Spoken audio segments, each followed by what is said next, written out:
नमस्कार, good evening, Shubh Sandhya. Sports can में आप सभी का स्वागत है। स्पोर्ट्स कैन के आज के संस्करण में मैं हूं अतहर सईद आपके साथ, और श्रोताओं तमाम खेल खबरों पर विस्तार से चर्चा के लिए हमारे साथ हमारे स्टूडियो में मौजूद हैं वरिष्ठ खेल पत्रकार मोना पार्थसारथी। मोना, स्पोर्ट्स कैन कार्यक्रम में आपको बहुत स्वागत है। धन्यवाद। सभी श्रोताओं को नमस्कार। सबसे पहले ये नजर डाल लेते हैं अब तक की स्पोर्ट्स हेडलाइंस पर। भारतीय महिला क्रिकेट टीम ने शुरुआती एक दिवसीय अंतर्राष्ट्रीय मैच में आयरलैंड को 6 विकेट से हराया। चिराग शेट्टी और सात्विक साईराज रंकीरेड्डी की जोड़ी मलेशिया ओपन बैडमिंटन टूर्नामेंट के सेमीफाइनल में पहुंची। माया राजेश्वरन रेवती ने ITF जूनियर टेनिस टूर्नामेंट के फाइनल में प्रवेश किया। और पुरुष हॉकी इंडिया लीग में इस समय शराची राड़ बंगाल टाइगर्स और तमिलनाडु ड्रैगन्स के बीच मुकाबला जारी।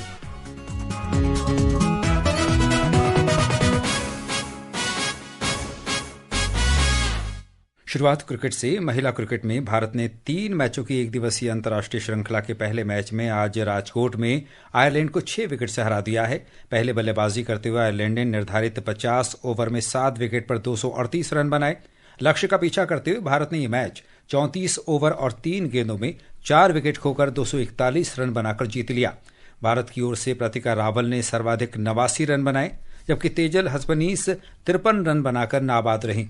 आयरलैंड की ओर से एमी मैगुरे ने 3 विकेट हासिल किए। श्रृंखला का दूसरा मैच रविवार को और तीसरा मैच इस महीने की 15 तारीख को इसी मैदान पर खेला जाएगा। मोना, इसे भारतीय महिला क्रिकेट टीम की एक शानदार शुरुआत कहा जा सकता है।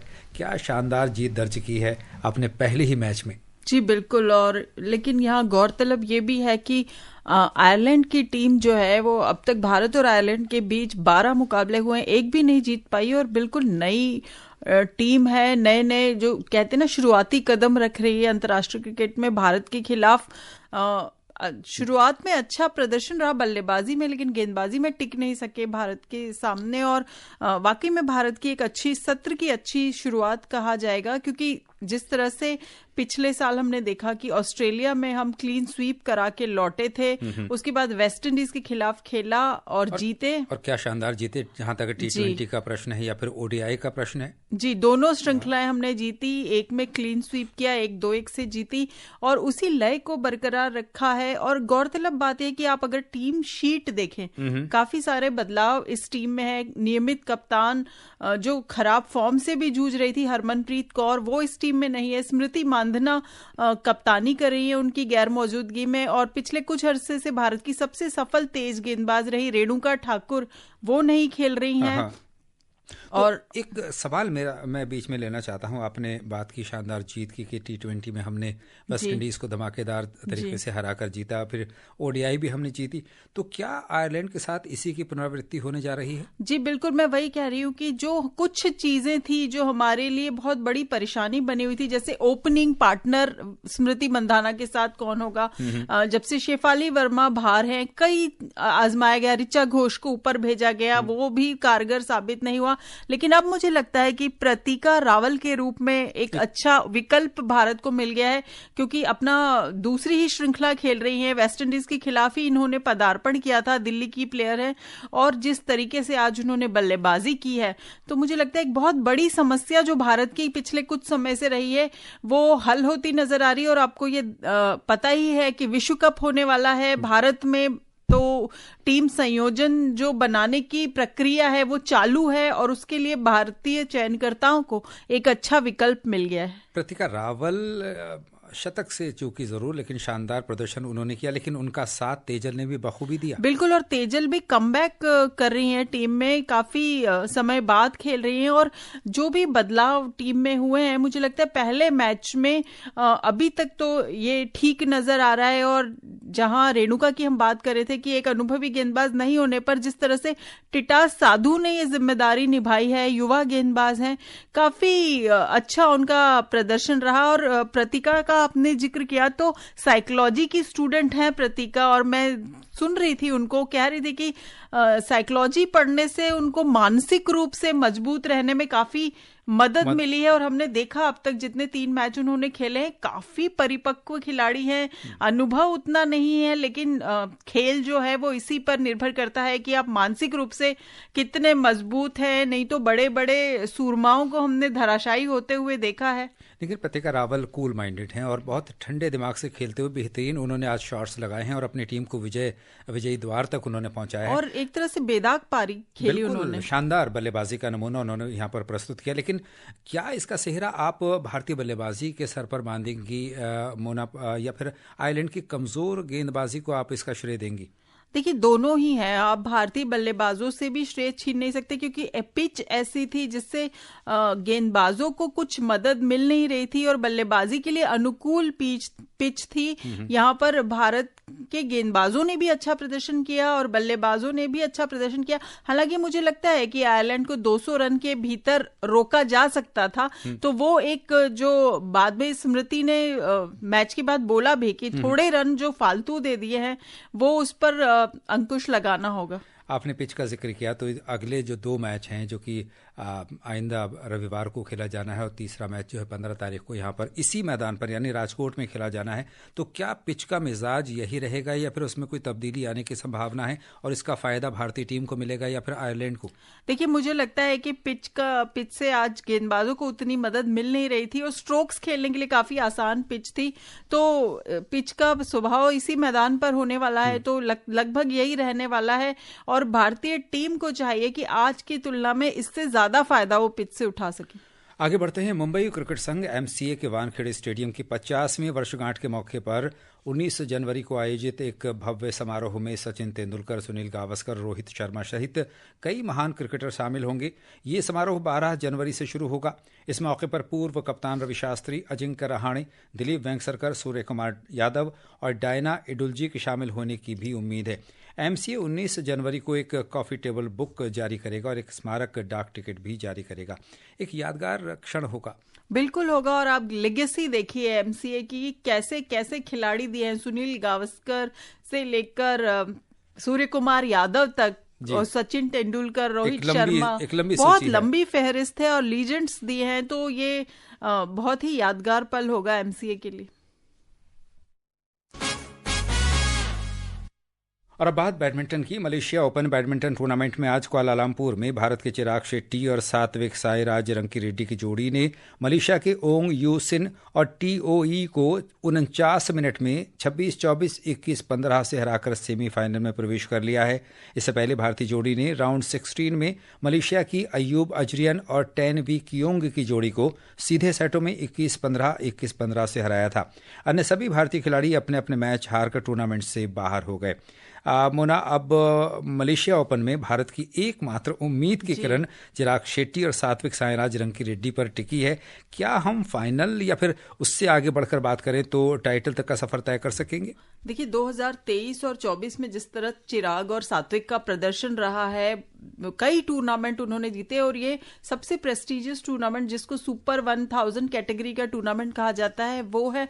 और पेरिस ओलंपिक में जिस तरह से पदक से चूकने का जो दुख था, काफी समय तक वो उस दुख से उबरने में उनको टाइम लगा और अब मुझे लगता है कि धीरे धीरे लय पकड़ने लगे हैं और सच को स्वीकार करके अगले ओलंपिक चक्र की तैयारी उन्होंने शुरू कर दी। और मुझे लगता है कि एक खिताब अगर यहाँ पर आता है उनके झोली में तो उनका जो मनोबल है वो पहले की तरह, पेरिस ओलंपिक से पहले जिस तरह से वो फॉर्म में थे वो फॉर्म में फिर नजर आएंगे। यानी जो विजयी क्रम है वो 2024 के बाद 2025 में भी जारी रहने की संभावना है? पूरी बिल्कुल संभावना है और हमें उम्मीद है उनसे कि वो बैडमिंटन जिस तरह बहुत ही तेजी से भारत की पदक उम्मीद के रूप में उभरा था ओलंपिक में, एशियन गेम्स में, वो उस सिलसिले को बरकरार रखेंगे।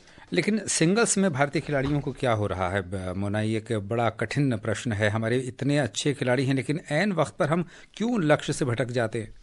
देखिए, लक्ष्य से भटकते हैं और वाकई में आपने ठीक ही कहा कि जिस तरह से वो जो मैं बार बार कह रही हूँ, पेरिस ओलंपिक की जो निराशा है, चाहे वो लक्ष्य सेन हो, चाहे वो पीवी सिंधु हो, पूरे 4 साल आप तैयारी करते हैं टूर्नामेंट के लिए और पदक के एकदम करीब आकर लक्ष्य सेन की अगर हम बात करें चूक जाना तो उबरने में समय लगता है। हमें दर्शकों को ही उससे उबरने में काफी समय लगा कि इतने पास आकर एक श्योर शॉट गोल्ड जो हमें नजर आ रहा था उससे निकल गया। लेकिन ये सब महान खिलाड़ी हैं, चैंपियन खिलाड़ी हैं, खुद को साबित कर चुके हैं जूनियर स्तर पर, सीनियर स्तर पर। तो मुझे लगता है एक फेस है, खराब फेस है, वो निकलेगा और पुरुष वर्ग में भी और महिला वर्ग में भी हमारे जो बैडमिंटन खिलाड़ी है वो जीत की राह पर लौटेंगे। और अब बात टेनिस की। भारत की माया राजेश्वरन रेवती ने शानदार जीत दर्ज करके ITF जूनियर 300 टेनिस टूर्नामेंट के फाइनल में प्रवेश कर लिया, जबकि शीर्ष वरीयता प्राप्त सेंथिल कुमार सेमीफाइनल में हार गए। सेंथिल को सेमीफाइनल में कोरिया के चौथी वरीयता प्राप्त डोंगियान हवांग ने 6-4, 6-1 से मात दी। हवांग का सामना अब भारतीय मूल के अमेरिकी रोशन संतोष से होगा, जिन्होंने हियोन सियो को 6-4, 6-0 से हराया। 15 वर्ष की माया ने सेमीफाइनल में फ्रांस की एलिजा इनिसान को 6-4, 6-7, 6-2 से हराया। अब फाइनल में उनका सामना एकातेरिना से होगा। आगे बढ़ते हैं, टेनिस की ही बात जारी रखते हैं। भारत के युकी भांभरी और फ्रांस के उनके जोड़ीदार अल्बानो ओलिवेटी आज ऑकलैंड में ASB क्लासिक टेनिस टूर्नामेंट के पुरुष डबल्स के सेमीफाइनल में क्रोएशिया के निकोला मैक्टिक और न्यूजीलैंड के माइकल वीनस की जोड़ी से 6-3, 1-6, 5-10 से हार गए। कल क्वार्टर फाइनल मैच में उन्होंने जूलियन कैश और लॉयड ग्लासपूल की ब्रिटिश जोड़ी को 3-6, 6-4, 12-10 से हराया था। तो कितना नुकसान आप मानेंगी युकी भांभरी के रूप में? हमने टेनिस में एक अच्छा मौका खोया है जहां तक इस टूर्नामेंट का सवाल है, ASB क्लासिक टेनिस टूर्नामेंट का। जी, यूकी का अगर हम कैरियर ग्राफ देखें तो बड़ा ही उतार चढ़ाव वाला रहा है। जितनी शिद्दत से वो उभरे थे उसके बाद उस लय को कायम नहीं रख पाए और अभी एक तरह से देखा जाए तो कमबैक की प्रोसेस में है और क्वार्टर फाइनल, नॉकआउट, इससे आगे बढ़ नहीं पा रहे। तो वही लगता है कहीं ना कहीं कोई जो मेंटल ब्लॉक है उससे उनको निकलना होगा अगर टूर्नामेंट जीतने हैं तो।